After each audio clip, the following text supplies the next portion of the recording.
ದಿನದ ಎಲ್ಲಾ ಪ್ರಮುಖ ಸುದ್ದಿಗಳನ್ನು ನಿಮಗೆ ತಲುಪಿಸುವ mastmaga.comನ ಫುಲ್ ನ್ಯೂಸ್ಗೆ ಸ್ವಾಗತ. ನಾನು ಶ್ರೀರಕ್ಷ ರಘುರಾಮ್. ಇದೀಗ ಫುಲ್ ನ್ಯೂಸ್ನ 2ನೇ ಭಾಗ ನಿಮ್ಮ ಮುಂದೆ. ರಷ್ಯಾ ಮತ್ತು ಯುಕ್ರೇನ್ ಯುದ್ಧ ದಿನ ಕಳೆದಂತೆ ಭಯಾನಕ ಸ್ವರೂಪವನ್ನು ಪಡೆದುಕೊಳ್ತಾ ಇದೆ.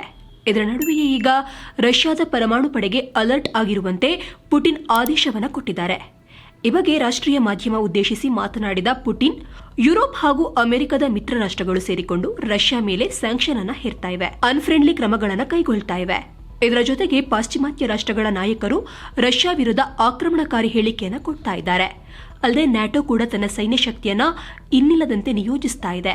ಹೀಗಾಗಿ ದೇಶದ ಪರಮಾಣು ಪ್ರತಿರೋಧಕ ಪಡೆಯನ್ನ ಅಲರ್ಟ್ ಆಗಿ ಇಡುವಂತೆ ರಕ್ಷಣಾ ಸಚಿವರು ಮತ್ತು ಸೇನೆಯ ಚೀಫ್ ಆಫ್ ದಿ ಜನರಲ್ ಸ್ಟಾಫ್ಗೆ ಆದೇಶಿಸಿದ್ದೀನಿ ಅಂತ ಹೇಳಿದ್ದಾರೆ. ಜೊತೆಗೆ ಪರಮಾಣು ಕ್ಷಿಪಣಿ ಮತ್ತು ಹೈಪರ್ಸಾನಿಕ್ ಕ್ಷಿಪಣಿಗಳನ್ನು ಕೂಡ ರೆಡಿ ಇರುವಂತೆ ಸೂಚಿಸಿದ್ದಾರೆ. ಇತ್ತೀಚೆಗಷ್ಟೇ ರಷ್ಯಾ ಹೈಪರ್ಸಾನಿಕ್ ಕ್ಷಿಪಣಿಯ ಪರೀಕ್ಷೆಯನ್ನು ನಡೆಸಿತ್ತು. ಈ ಹೈಪರ್ಸಾನಿಕ್ ಕ್ಷಿಪಣಿ ಶಬ್ದಕ್ಕಿಂತಲೂ 5 ಪಟ್ಟು ವೇಗದಲ್ಲಿ ಹಾರೋ ಸಾಮರ್ಥ್ಯವನ್ನು ಹೊಂದಿದೆ. ಇನ್ನೊಂದು ವಿಷಯ ಅಂತ ಅಂದ್ರೆ ರಷ್ಯಾ ಬಳಿ ಜಗತ್ತಿನಲ್ಲಿ ಅತಿ ಹೆಚ್ಚು ಪರಮಾಣು ಶಸ್ತ್ರಾಸ್ತ್ರಗಳನ್ನು ಹೊಂದಿರುವಂತಹ ದೇಶವಾಗಿದೆ. ಯುಕ್ರೇನ್ ಅಂಗಳದಲ್ಲಿ ರಷ್ಯಾ ತನ್ನ ರೌದ್ರ ನರ್ತನವನ್ನು ಮುಂದುವರಿಸ್ತಾ ಇದ್ರೆ, ಇತ್ತ ಯುರೋಪ್ನಲ್ಲಿ ನ್ಯಾಟೋ ಕೂಡ ತನ್ನ ಇತಿಹಾಸದಲ್ಲೇ ಕಂಡರಿಯದಷ್ಟು ಪ್ರಮಾಣದ ಸೇನಾ ಜಮಾವಣೆಯನ್ನು ಮಾಡ್ತಾ ಇದೆ. Germany, America, Britain, France, Italy, Spain, Portugal, Netherland ಸೇರಿದಂತೆ ಹಲವು ದೇಶಗಳು ನ್ಯಾಟೋಗೆ ತಮ್ಮ ಸೈನಿಕರನ್ನ ಕಳುಹಿಸಿಕೊಟ್ಟಿದೆ. ಇದುವರೆಗೂ ಸುಮಾರು 40,000 ಸೈನಿಕರು ಯುರೋಪ್ಗೆ ಬಂದಿಳಿದಿದ್ದು ರಷ್ಯಾಗೆ ಕೌಂಟರ್ ಕೊಡೋಕೆ ಕಾಯ್ತಾ ಇವೆ. ಇವರೆಲ್ಲ ಸ್ಪೆಷಲ್ ಟ್ರೈನ್ಡ್ ಫೋರ್ಸ್ ಆಗಿದ್ದು ರಷ್ಯಾಗೆ ಮುಖಾಮುಖಿಯಾದ್ರೆ ರಷ್ಯಾಗೆ ತೀವ್ರ ನಷ್ಟ ಆಗುತ್ತೆ ಅಂತ ಹೇಳಲಾಗ್ತಾ ಇದೆ. ಆದ್ರೆ ಈ ಬಗ್ಗೆ ಹೆಚ್ಚಿನ ಮಾಹಿತಿಯನ್ನ ನ್ಯಾಟೋ ಆಗಲಿ ಅದರ ಸದಸ್ಯರಾಗಲಿ ಬಿಚ್ಚಿಡ್ತಾ ಇಲ್ಲ. ಮಾತುಕತೆಗೆ ಬರುವಂತೆ ರಷ್ಯಾ ಡೆಡ್ಲೈನ್ ಅನ್ನು ಕೊಟ್ಟ ಬೆನ್ನಲ್ಲೇ ಯುಕ್ರೇನ್ ಒಪ್ಪಿಕೊಂಡಿದೆ. ಇವತ್ತು ಸಂಜೆಯೊಳಗೆ ಮಾತುಕತೆಗೆ ಬರುವಂತೆ ರಷ್ಯಾ ಹೇಳಿತ್ತು. ಅದರ ಬೆನ್ನಲ್ಲೇ ಯುಕ್ರೇನ್ ಒಪ್ಪಿಗೆಯನ್ನು ನೀಡಿದೆ ಅಂತ ರಷ್ಯಾ ಹೇಳಿಕೊಂಡಿದೆ. ಯುಕ್ರೇನ್ ಕೂಡ ಈ ಬಗ್ಗೆ ಮಾಹಿತಿಯನ್ನು ನೀಡಿದ್ದು, ಬೆಲಾರುಸ್ನಲ್ಲಿ ಮಾತುಕತೆಗೆ ನಾವು ಒಪ್ಪಿದ್ದೀವಿ. ಪ್ರಿಪ್ಯಾಟ್ ನದಿ ತೀರದಲ್ಲಿ ಯಾವುದೇ ಪೂರ್ವ ಷರತ್ತುಗಳಿಲ್ಲದೆ ಈ ಮಾತುಕತೆ ನಡೆಯಲಿದೆ ಅಂತ ಮಾಹಿತಿಯನ್ನು ನೀಡಿದ್ದಾರೆ. ಯುಕ್ರೇನ್ ಸಂಘರ್ಷದ ವಿಚಾರವಾಗಿ ರಷ್ಯಾ ಅಧ್ಯಕ್ಷ ವ್ಲಾಡಿಮಿರ್ ಪುಟಿನ್ಗೆ ಇಸ್ರೇಲ್ ಅಧ್ಯಕ್ಷ ನೆಫ್ತಾಲಿ ಬೆನೆಟ್ ಕರೆ ಮಾಡಿ ಮಾತನಾಡಿದ್ದಾರೆ. ಸಂಘರ್ಷವನ್ನು ತಿಳಿಗೊಳಿಸಲು ಮಧ್ಯಸ್ಥಿಕೆಯನ್ನು ವಹಿಸಲು ಸಿದ್ಧ ಅಂತಲೂ ತಿಳಿಸಿದ್ದಾರೆ. ಆದರೆ ಇದಕ್ಕೆ ಪ್ರತಿಕ್ರಿಯಿಸಿರುವಂತಹ ಪುಟಿನ್, ನಾವು ಮಾತುಕತೆಗೆ ರೆಡಿ ಇದ್ದೀವಿ. ಈಗಾಗಲೇ ಬೆಲಾರುಸ್ನ ಗೋಮೆಲ್ಗೆ ನಿಯೋಗವನ್ನು ಕೂಡ ಕಳುಹಿಸಿದ್ದೀವಿ. ಆದ್ರೆ ಈ ಅವಕಾಶವನ್ನ ಯುಕ್ರೇನ್ ಬಳಸಿಕೊಳ್ತಾ ಇಲ್ಲ ಅಂತ ಹೇಳಿದ್ದಾರೆ. ರಷ್ಯಾದ ಕುಚಿಕು ಬೆಲಾರುಸ್ನ ಅಧ್ಯಕ್ಷ ಅಲೆಕ್ಸಾಂಡರ್ ಲುಕಶೆಂಕೋಗೆ ಕಾಲ್ ಮಾಡಿ ಮಾತನಾಡಿದ್ದೀವಿ ಅಂತ ಯುಕ್ರೇನ್ ಅಧ್ಯಕ್ಷ ವೊಲೋಡಿಮಿರ್ ಝೆಲೆನ್ಸ್ಕಿ ಹೇಳಿದ್ದಾರೆ. ಆದ್ರೆ ಏನೇನು ಮಾತುಕತೆ ನಡೆಸಲಾಗಿದೆ ಅಂತ ಮಾತ್ರ ಮಾಹಿತಿಯನ್ನ ನೀಡಿಲ್ಲ. ಪೋಪ್ ಫ್ರಾನ್ಸಿಸ್ ಮತ್ತೊಮ್ಮೆ ಯುಕ್ರೇನ್ ಪರವಾಗಿ ಮಾತನಾಡಿದ್ದಾರೆ. ಯುಕ್ರೇನ್ನಿಂದ ಹೊರಬರ್ತಾ ಇರುವ ನಿರಾಶ್ರಿತರಿಗೆ ಮಾನವೀಯತೆಯ ಆಧಾರದಲ್ಲಿ ಸಹಾಯ ಮಾಡಬೇಕು. ಯುದ್ಧ ಮಾಡುವವರು ದೇವರು ನಮ್ಮ ಪರವಾಗಿ ಇರ್ತಾನೆ ಅಂತ ಭ್ರಮಿಸಬಾರದು ಅಂತ ಕೂಡ ಕರೆ ನೀಡಿದ್ದಾರೆ. ವ್ಯಾಟಿಕನ್ ಸಿಟಿಯ ಸೇಂಟ್ ಪೀಟರ್ ಸ್ಕ್ವೇರ್ನಲ್ಲಿ ಯುಕ್ರೇನ್ ಬಾವುಟವನ್ನು ಹಿಡಿದಿದ್ದ ಜನರನ್ನ ಉದ್ದೇಶಿಸಿ ಮಾತನಾಡಿದಂತಹ ಅವರು, ಯುಕ್ರೇನ್ ರಷ್ಯಾ ಸಂಘರ್ಷದಿಂದ ನನ್ನ ಎದೆ ಭಾರವಾಗಿದೆ. ಶಾಂತಿಗಾಗಿ ಮುಂದಿನ ಬುಧವಾರ ಪ್ರಾರ್ಥನೆ ಮತ್ತು ಉಪವಾಸವನ್ನ ಆಚರಿಸಬೇಕು ಅಂತ ಸಲಹೆಯನ್ನ ನೀಡಿದ್ದಾರೆ. ಜೊತೆಗೆ ಯುದ್ಧವನ್ನ ಮಾಡುವವರು ಮನುಷ್ಯತ್ವವನ್ನೇ ಮರೆತು ಬಿಡ್ತಾರೆ. ಅವರು ಜನರ ದೈನಂದಿನ ಜೀವನದ ಬಗ್ಗೆ ಯೋಚಿಸೋದೇ ಇಲ್ಲ ಅಂತ ಭಾವುಕರಾಗಿದ್ದಾರೆ. ಯುಕ್ರೇನ್ನಲ್ಲಿ ಸಿಲುಕಿರುವಂತಹ ಭಾರತೀಯರನ್ನ ಕರೆತರುವ ಪ್ರಯತ್ನ ಭರದಿಂದ ಸಾಗಿದೆ. ಈಗಾಗಲೇ ಹಂಗರಿ ಮತ್ತು ರೊಮೇನಿಯಾದಿಂದ 1000ಕ್ಕೂ ಹೆಚ್ಚು ಭಾರತೀಯರನ್ನ ಕರೆತರಲಾಗಿದ್ದು, ಇನ್ನೂ ಸಾವಿರಾರು ಜನರನ್ನ ಯುಕ್ರೇನ್ನಿಂದ ನೆರೆಹೊರೆಯ ದೇಶಗಳಿಗೆ ಭೂಮಾರ್ಗದಲ್ಲಿ ಕರೆದುಕೊಂಡು ಹೋಗೋ ಪ್ರಯತ್ನ ನಡೀತಾ ಇದೆ. ಯುಕ್ರೇನ್ನಲ್ಲಿ ನಾಗರಿಕರು ಮತ್ತು ವಿದ್ಯಾರ್ಥಿಗಳು ಸೇರಿದಂತೆ 18,000 ಮಂದಿ ಭಾರತೀಯರು ಸಿಲುಕಿದ್ದಾರೆ. ಹಲವು ವಿದ್ಯಾರ್ಥಿಗಳು ಮತ್ತು ನಾಗರಿಕರು ಬಂಕರ್ಗಳಲ್ಲಿ, ಬೇಸ್ಮೆಂಟ್ಗಳಲ್ಲಿ ಆಶ್ರಯವನ್ನು ಪಡೆದಿದ್ದಾರೆ. ಆಹಾರದ ಸಮಸ್ಯೆ ಎದುರಾಗಿದ್ದು ಪರದಾಡ್ತಾ ಇದ್ದಾರೆ. ಮತ್ತೊಂದು ಕಡೆ ಗಡಿಭಾಗದಲ್ಲಿ ಭಾರತೀಯರು ಸೇರಿದಂತೆ ವಿದೇಶಿಯರ ಮೇಲೆ ಹಲ್ಲೆ ನಡೆದಿರುವಂತಹ ಘಟನೆಗಳು ಕೂಡ ವರದಿಯಾಗಿವೆ. ಇದರ ನಡುವೆ ಭಾರತೀಯರನ್ನ ಹೊತ್ತ ಮತ್ತೊಂದು ವಿಮಾನ ದೆಹಲಿಗೆ ಬಂದಿಳಿದಿದೆ. ಮತ್ತೊಂದು ಕಡೆ ಪ್ರಧಾನಿ ಮೋದಿ ಉನ್ನತ ಮಟ್ಟದ ಸಭೆಯನ್ನು ನಡೆಸಿದ್ದಾರೆ. ಈ ವೇಳೆ ಯುಕ್ರೇನ್ನ ಸದ್ಯದ ಪರಿಸ್ಥಿತಿ, ಅಲ್ಲಿರುವಂತಹ ಭಾರತೀಯರ ಪರಿಸ್ಥಿತಿ ಕುರಿತು ಮಾಹಿತಿಯನ್ನು ಪಡೆದಿದ್ದಾರೆ. ಜೊತೆಗೆ ಅಲ್ಲಿ ಸಿಲುಕಿರುವಂತಹ ನಾಗರಿಕರನ್ನ ಸ್ಥಳಾಂತರ ಮಾಡೋ ಪ್ರಕ್ರಿಯೆ ಬಗ್ಗೆ ಚರ್ಚಿಸಿದ್ದಾರೆ. ಕಳೆದ 48 ಗಂಟೆಗಳಲ್ಲಿ ಯುಕ್ರೇನ್ಗೆ ಸಂಬಂಧಿಸಿದಂತೆ ಪ್ರಧಾನಿ ಮೋದಿಯವರ 3ನೇ ಸಭೆ ಇದಾಗಿದೆ. ಇದರ ನಡುವೆಯೇ ವಿದೇಶಾಂಗ ಸಚಿವ ಎಸ್ ಜೈಶಂಕರ್ ಹಂಗರಿ ಮತ್ತು ಮೊಲ್ಡೋವಾದ ವಿದೇಶಾಂಗ ಸಚಿವರೊಂದಿಗೆ ಮಾತುಕತೆಯನ್ನು ನಡೆಸಿದ್ದಾರೆ.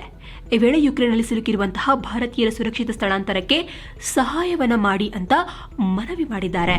ರಷ್ಯಾ ಮತ್ತು ಯುಕ್ರೇನ್ ಸಂಘರ್ಷದ ನಡುವೆ ಭಾರತ ತಟಸ್ಥ ನಿಲುವನ್ನು ಹೊಂದಿದ್ದು, ಇತ್ತೀಚೆಗೆ ವಿಶ್ವಸಂಸ್ಥೆಯ ಭದ್ರತಾ ಮಂಡಳಿಯ ನಿರ್ಣಯ ಅಂಗೀಕಾರದ ವೇಳೆ ಗೈರಾಗಿತ್ತು. ಇದರ ನಡುವೆಯೇ ಈಗ ಭಾರತ ಮತ್ತು ಅಮೆರಿಕ ನಡುವಿನ ಪ್ರೆಡೇಟರ್ ಆರ್ಮ್ಡ್ ಡ್ರೋನ್ ಒಪ್ಪಂದ ಸಂಬಂಧ ಮಾತುಕತೆ ಫೈನಲ್ ಹಂತದತ್ತ ಸಾಗ್ತಾ ಇದೆ ಅಂತ ಮಾಹಿತಿ ಸಿಕ್ಕಿದೆ. ಅಮೆರಿಕ ನ್ಯಾಟೋ ಸದಸ್ಯವಲ್ಲದ ದೇಶವೊಂದಕ್ಕೆ ಈ ಡ್ರೋನ್ ನೀಡ್ತಾ ಇರೋದು ಇದೇ ಮೊದಲು. ಈ ಹಿಂದೆ ಡೊನಾಲ್ಡ್ ಟ್ರಂಪ್ ಅಮೆರಿಕದ ಅಧ್ಯಕ್ಷರಾಗಿದ್ದಾಗ 2017ರಲ್ಲಿ ಭಾರತ ಪ್ರವಾಸವನ್ನ ಕೈಗೊಂಡಿದ್ರು. ಈ ವೇಳೆ ಉಭಯ ದೇಶಗಳ ನಡುವೆ ಈ ಒಪ್ಪಂದ ಪ್ರಸ್ತಾಪವಾಗಿತ್ತು. ಆರಂಭದಲ್ಲಿ 10 ಅಂತ ಮಾತಾಡ್ಕೊಂಡಿದ್ದ ಈ ಡ್ರೋನ್ ಡೀಲ್ ಈಗ 30ಕ್ಕೆ ಏರಿಕೆಯಾಗಿದೆ. ಅಂದ್ರೆ ಅಮೆರಿಕದಿಂದ ಈ ರೀತಿಯ 30 ಡ್ರೋನ್ಗಳು ಭಾರತಕ್ಕೆ ಸಿಗಲಿವೆ. ಭೂಸೇನೆ, ವಾಯುಸೇನೆ ಮತ್ತು ನೌಕಾಪಡೆಗೆ ತಲಾ 10 ಡ್ರೋನ್ ನೀಡಲು ಭಾರತ ಪ್ಲಾನ್ ಮಾಡಿದೆ. ಸುಮಾರು $3 ಬಿಲಿಯನ್ ಅಂದ್ರೆ 22,200 ಕೋಟಿ ರೂಪಾಯಿ ಮೊತ್ತದ ಒಪ್ಪಂದ ಇದಾಗಿರಲಿದೆ. ಯುಕ್ರೇನ್ಗೆ 11 ಕೋಟಿ ಯೂರೋ ಅಂದ್ರೆ ಭಾರತದ ರೂಪಾಯಿ ಲೆಕ್ಕದಲ್ಲಿ ಸುಮಾರು 900 ಕೋಟಿ ರೂಪಾಯಿಗಳನ್ನು ತುರ್ತಾಗಿ ನೀಡೋದಾಗಿ ಇಟಲಿ ಸರ್ಕಾರ ಘೋಷಣೆಯನ್ನ ಮಾಡಿದೆ. ಈ ಬಗ್ಗೆ ಮಾಹಿತಿ ಕೊಟ್ಟಿರುವಂತಹ ಅಲ್ಲಿನ ವಿದೇಶಾಂಗ ಸಚಿವ ಲೂಯಿಗಿ ದಿ ಮಾಯೋ, ಯುದ್ಧದಿಂದ ಕಂಗಾಲಾಗಿರೋ ಯುಕ್ರೇನ್ಗೆ ತುರ್ತಾಗಿ 11 ಕೋಟಿ ಯೂರೋಗಳ ಸಹಾಯವನ್ನ ಮಾಡ್ತೀವಿ ಅಂತ ಅನೌನ್ಸ್ ಮಾಡಿದ್ದಾರೆ. ಈ ಬಗ್ಗೆ ಯುಕ್ರೇನ್ ವಿದೇಶಾಂಗ ಸಚಿವರೊಂದಿಗೆ ಚರ್ಚಿಸಲಾಗಿದೆ. ಯುಕ್ರೇನ್ಗೆ ನಮ್ಮ ಸಹಕಾರ ಹೀಗೆ ಮುಂದುವರಿಯುತ್ತೆ ಅಂತ ಹೇಳಿಕೆಯನ್ನು ನೀಡಿದ್ದಾರೆ. ಇನ್ನು ಅಮೆರಿಕ ಕೂಡ ಯುಕ್ರೇನ್ಗೆ $5.4 ಕೋಟಿ ನೆರವನ್ನು ನೀಡೋದಾಗಿ ಘೋಷಣೆಯನ್ನ ಮಾಡಿದೆ. ಯುಕ್ರೇನ್ ಮೇಲೆ ರಷ್ಯಾ ಆಕ್ರಮಣ ಮಾಡಿರೋದನ್ನ ವಿರೋಧಿಸಿ ಗೂಗಲ್, ಫೇಸ್ಬುಕ್ ಮತ್ತು ಯೂಟ್ಯೂಬ್ಗಳು ರಷ್ಯಾದ ಮಾಧ್ಯಮಗಳನ್ನು ತನ್ನ ಪ್ಲಾಟ್ಫಾರ್ಮ್ನಿಂದ ನಿರ್ಬಂಧಿಸಿದೆ. ಹಾಗೆ ಯುಕ್ರೇನ್ ಮೇಲಿನ ಯುದ್ಧಕ್ಕೆ ಪ್ರತಿಯಾಗಿ ರಷ್ಯಾ ಮಾಧ್ಯಮಗಳು ನಮ್ಮ ಪ್ಲಾಟ್ಫಾರ್ಮ್ನಿಂದ ಹಣ ಗಳಿಸೋದನ್ನ ತಡೆದಿದ್ದೀವಿ ಅಂತ ಗೂಗಲ್ ವಕ್ತಾರರು ಹೇಳಿದ್ದಾರೆ. ಯುಕ್ರೇನ್ನ ಕಾರ್ಕಿವ್ ನಗರಕ್ಕೆ ರಷ್ಯನ್ ಯೋಧರು ಎಂಟ್ರಿ ಕೊಟ್ಟಿದ್ದಾರೆ ಅಂತ ವರದಿಯಾಗಿತ್ತು. ಆದ್ರೀಗ ಕಾರ್ಕಿವ್ ನಗರ ಕಂಪ್ಲೀಟ್ ಆಗಿ ನಮ್ಮ ಕಂಟ್ರೋಲ್ನಲ್ಲಿದೆ ಅಂತ ಪ್ರಾದೇಶಿಕ ಸರ್ಕಾರ ಮಾಹಿತಿಯನ್ನ ನೀಡಿದೆ. ಸದ್ಯದಲ್ಲೇ ಬೆಲಾರುಸ್ ಕೂಡ ಯುಕ್ರೇನ್ ಮೇಲೆ ದಾಳಿ ನಡೆಸಬಹುದು ಅಂತ ಯುಕ್ರೇನ್ ಮಾಜಿ ರಕ್ಷಣಾ ಸಚಿವ ಆಂಡ್ರಿ ಝೊಗೊರ್ಡ್ಯುಕ್ ಎಚ್ಚರಿಸಿದ್ದಾರೆ. ರಷ್ಯಾವನ್ನ ಸ್ವಿಫ್ಟ್ ಬ್ಯಾಂಕಿಂಗ್ ವ್ಯವಸ್ಥೆಯಿಂದ ತೆಗೆದುಹಾಕುವ ಪಾಶ್ಚಿಮಾತ್ಯ ದೇಶಗಳ ನಿರ್ಧಾರಕ್ಕೆ ಜಪಾನ್ ಬೆಂಬಲಿಸಿದೆ.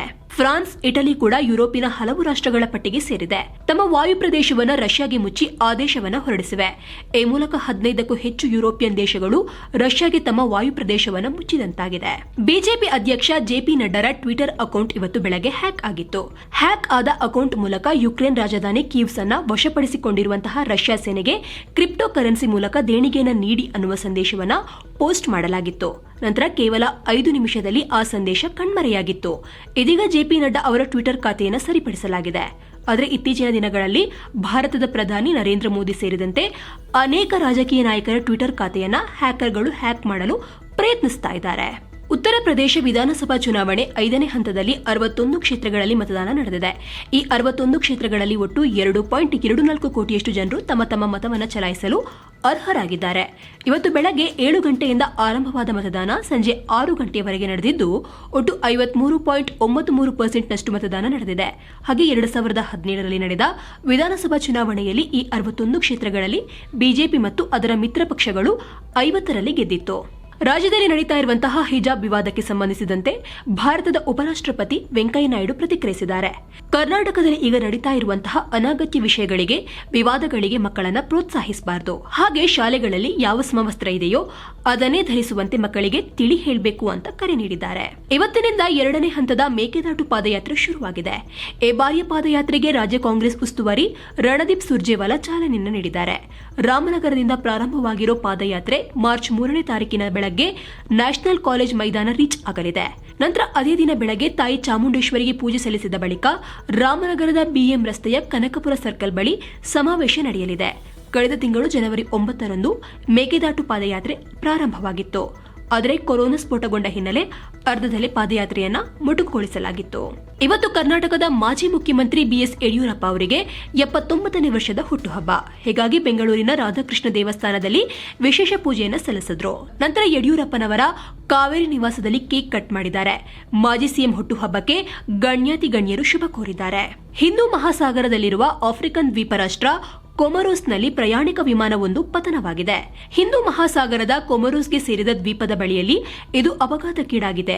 2 ಸಿಬ್ಬಂದಿ ಸೇರಿದಂತೆ 14 ಮಂದಿ ಕಾಣೆಯಾಗಿದ್ದಾರೆ ಅಂತ ಮಾಹಿತಿ ಸಿಕ್ಕಿದೆ. ಈ ಬಗ್ಗೆ ಪ್ರತಿಕ್ರಿಯೆ ನೀಡಿರುವಂತಹ ಅಲ್ಲಿನ ಪೊಲೀಸ್ ಅಧಿಕಾರಿಗಳು ಶೋಧ ಕಾರ್ಯಕ್ಕೆ 3 ಬೋಟ್ಗಳನ್ನು ಕಳುಹಿಸಿರುವುದಾಗಿ ಮಾಹಿತಿಯನ್ನು ಹಂಚಿಕೊಂಡಿದ್ದಾರೆ. ಬನ್ನೀಗ ಕ್ವಿಕ್ ಆಗಿ ರಾಜ್ಯ, ರಾಷ್ಟ್ರ ಹಾಗೂ ಜಾಗತಿಕ ಮಟ್ಟದ ಕೊರೋನಾ ಅಪ್ಡೇಟ್ ನೋಡ್ಕೊಂಬರೋಣ. ಮೊದಲಿಗೆ ರಾಜ್ಯದ ನಂಬರ್ ಸರದಿ. ರಾಜ್ಯದಲ್ಲಿ ಇಂದು 366 ಜನರಿಗೆ ಹೊಸದಾಗಿ ಕೊರೋನಾ ಸೋಂಕು ತಗುಲಿದ್ದು 17 ಜನ ಮೃತಪಟ್ಟಿದ್ದಾರೆ. ಈ ಮೂಲಕ ಒಟ್ಟು ಸೋಂಕಿತರ ಸಂಖ್ಯೆ 39,40,795 ಆಗಿದ್ದು ಒಟ್ಟು ಮೃತಪಟ್ಟವರ ಸಂಖ್ಯೆ 39,936 ಆಗಿದೆ. ಇಂದು 801 ಸೋಂಕಿತರು ಗುಣಮುಖರಾಗಿದ್ದು ಒಟ್ಟು ಗುಣಮುಖರಾದವರ ಸಂಖ್ಯೆ 38,94,333 ಆಗಿದೆ. ರಾಜ್ಯದಲ್ಲಿ ಇನ್ನೂ ಕೂಡ 6,488 ಸೋಂಕಿತರು ಚಿಕಿತ್ಸೆಯನ್ನು ಪಡೆಯುತ್ತಾ ಇದ್ದಾರೆ. ರಾಜ್ಯದಲ್ಲಿ ಇದುವರೆಗೆ ಒಟ್ಟು 10.06 ಕೋಟಿಗೂ ಹೆಚ್ಚು ಡೋಸ್ ಕೊರೋನಾ ಲಸಿಕೆಯನ್ನು ಹಾಕಲಾಗಿದೆ. ಇಂದು ಈ ಕಾಯಿಲೆಗೆ ಬಲಿಯಾದವರ ಮಾಹಿತಿ ನೋಡೋದಾದ್ರೆ ಬೆಂಗಳೂರು ನಗರ 11, ಬೀದರ್, ಚಾಮರಾಜನಗರ, ದಕ್ಷಿಣ ಕನ್ನಡ, ಕೊಡಗು, ರಾಯಚೂರು, ಉಡುಪಿ ತಲಾ 1.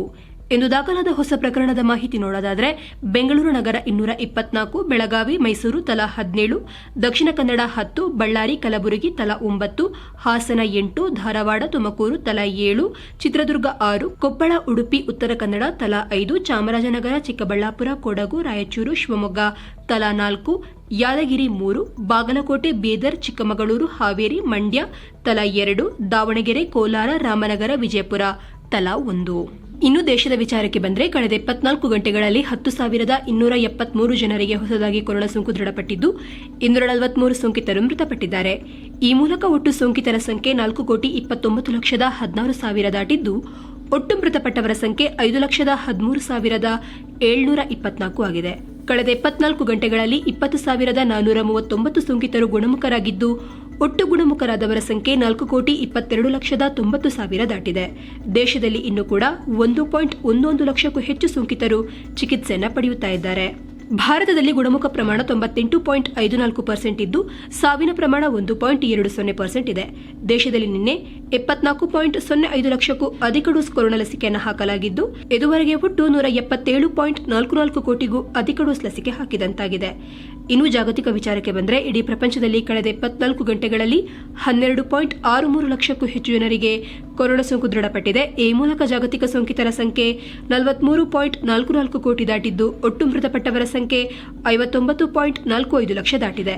ಇನ್ನು ಟಾಪ್ 5 ಕೊರೋನಾ ಪೀಡಿತ ರಾಷ್ಟ್ರಗಳ ಅಪ್ಡೇಟ್ ನೋಡೋದಾದ್ರೆ ಟೋಟಲ್ ಅಲ್ಲಿ ನಂಬರ್ 1 ಇರುವ ಅಮೆರಿಕದಲ್ಲಿ ಕಳೆದ 24 ಗಂಟೆಗಳಲ್ಲಿ 48,000ಕ್ಕೂ ಅಧಿಕ, ಭಾರತ 10,000ಕ್ಕೂ ಅಧಿಕ, ಬ್ರೆಜಿಲ್ 69,000ಕ್ಕೂ ಅಧಿಕ, ಫ್ರಾನ್ಸ್ 53,000ಕ್ಕೂ ಅಧಿಕ, ಯುನೈಟೆಡ್ ಕಿಂಗ್ಡಮ್ 32,000ಕ್ಕೂ ಅಧಿಕ ಪ್ರಕರಣಗಳು ದಾಖಲಾಗಿವೆ. ಸೊ ಫ್ರೆಂಡ್ಸ್, ಇದಾಗಿತ್ತು ಇವತ್ತಿನ ಫುಲ್ ನ್ಯೂಸ್ನ 2ನೇ ಭಾಗ. ಧನ್ಯವಾದಗಳು.